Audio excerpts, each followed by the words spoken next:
Hey guys, this is Jonathan from Wrestling Talking the Shop, and welcome back to the channel.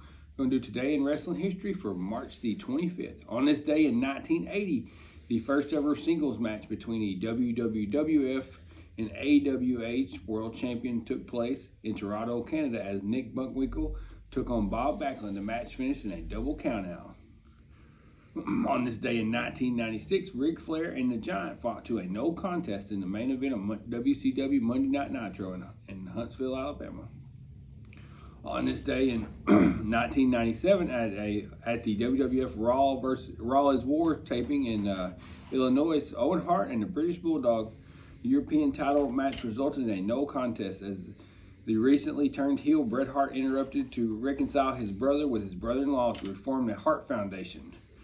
Bret Hart faced Rocky Maivia in the main event for the Intercontinental Championship, which resulted in a disqualification loss for Hart. Stone Cold Steve Austin made his first appearance on WWF TV since his submission match with Bret Hart at WrestleMania 13.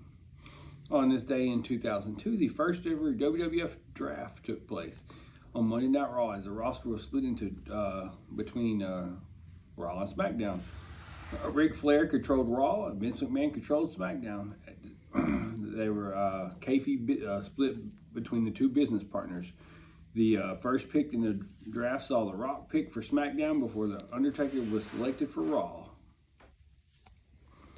On this day in 2006, Kenta and Nomoshi Marufuji defeated Bryan Danielson and Samoa Joe in the main event at ROH's Best in the World in New York City.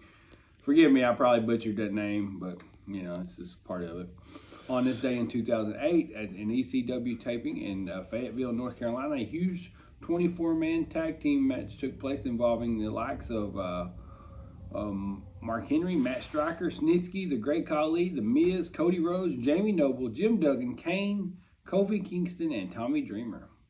On this day in 2012, in the main event of Progress Chapter 1, in the beginning, the Garage in London, Nathan Cruz won the Progress title in a four-way elimination match against El Largio, Marty Scurll, and Mike Manson. On this day in 2020, Kenny Omega retained the AAA Mega Championship over Sammy Guevara in the main event of AEW Dynamite from Daly's Place in Jacksonville, Florida. Also, Cody Rhodes defeated Jimmy Havoc in the opening match, and Brody Lee defeated QT Marshall in a singles match. On this day in 2020, the cinematic Boneyard match between The Undertaker and AJ Styles to be broadcast at WrestleMania 36.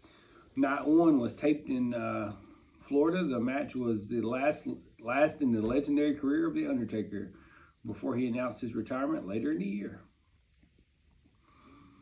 And on this day in 2020, the first day of tapings for WrestleMania 36 took place at the Performance Center in Orlando, Florida. Behind closed doors for the very first time, the event was scheduled to take place in front of a live crowd at Raymond James Stadium in Tampa Bay, but Florida was, but COVID-19 hit, and the card underwent a number of changes, including limiting the number of multi-person matches on the card, such as the Andre the Giant Memorial Battle Royal and the Women's Battle Royal.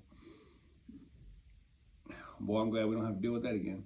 But anyways, guys, that's going to wrap up today in wrestling history. Thanks for watching. Like and subscribe. Hit that notification bell.